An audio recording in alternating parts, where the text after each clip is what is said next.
Alabama fans have complained. They complained last year, and they've complained against Florida State about the undisciplined play, the lack of physicality, and struggling against teams that, on paper, you're more talented than. Graham, I think after some reflection that I can contend and that I have stats to back it up, this did not start under Kalen DeBoer. This started under Nick Saban in his final few years. We've talked about on the show, Graham, that after 2020, Alabama was still elite. There was no need to hit the panic button. There was no need to run Nick Saban out of town, but there was a dip in the program. We've acknowledged that, and a lot of fans have. And starting in 2021, Alabama started struggling against teams that were unranked and struggling on the road. 2021 alone, the Florida game, that team finished unranked. You won by 2 on the road. You struggled. You played LSU later in the year. I don't even think they made a bowl game. They fired Ed Orgeron after that season. You won by a touchdown. You barely won. Played Arkansas, I think, the week or two after. Struggled with them, barely came out with a victory. Auburn, the week after that, a team that finished 6-7. You struggle with them. Okay? Sensing a trend here. We complained about penalties in those years as well. Fast forward to 2022. Where'd your 2 losses come? On the road. Where did your 1 loss come in 2021? On the road, where you played a Texas A&M team, another unranked opponent who you were more talented than, and you lost. 2022, you go to Tennessee. You commit 17 penalties on the road. You go to LSU, you lose in overtime. And again, that both of Tennessee and LSU were really good teams, but especially that Tennessee game. If people don't remember, Alabama got down 28-0 early in that game and had to battle back to even make it a contest. 2023, yes, you lost to Texas at home, but you struggled against an Arkansas team that I don't even think made a bowl game. You struggled against an A&M team that ended up firing Jimbo Fisher at the end of the year. You struggled again against an Auburn team that made a bowl game, I believe, at 6-6. Okay? So, not only that, but in those ball games, there were penalty issues, and there was a constant theme, Graham, that I don't know if you remember. After the Tennessee game in 2022, Nick Saban said, and Alabama fans were apoplectic when he did and shocked, because he said his team played with anxiety, which was a foreign concept to anybody who had watched any Nick Saban team, previously. Alabama was always the enforcer.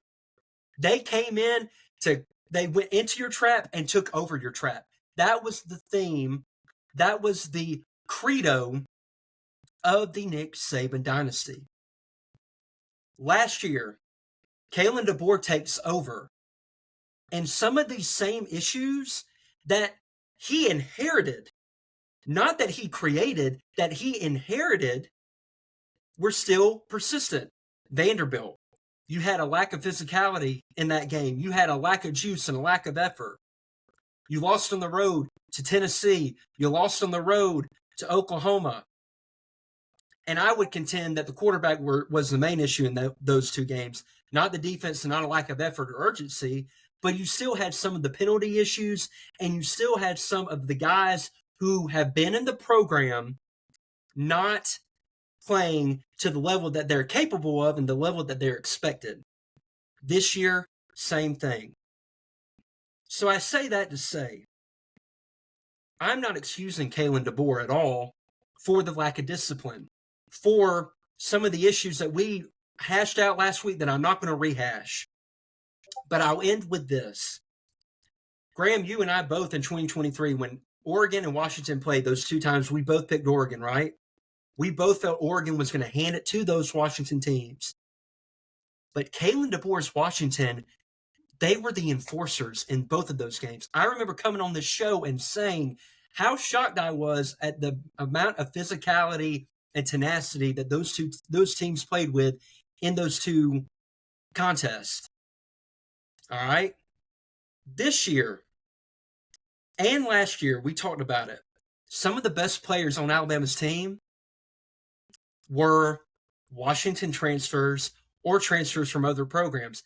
Look no more than the last week against Florida State. Alabama's three best offensive players: Jeremy Bernard, Washington transfer; Parker Brailsford is the best offensive lineman on Alabama's team. Not Caden Proctor. Parker Brailsford is Washington transfer. Their best tight end, Josh Cuevas, Washington transfer. Defensively, your best players, LT Overton, Keon Sabb, Damani Jackson, all transfers. And then the other guys who I thought played really well were freshmen that have come in and played solely under DeBoer, or they're upperclassmen that didn't really play much under Saban. I'm not putting all the blame on Saban at all. My contention is, especially in the game against Florida State, because Kalen DeBoer was shocked. I think legitimately shocked by the outcome against Florida State.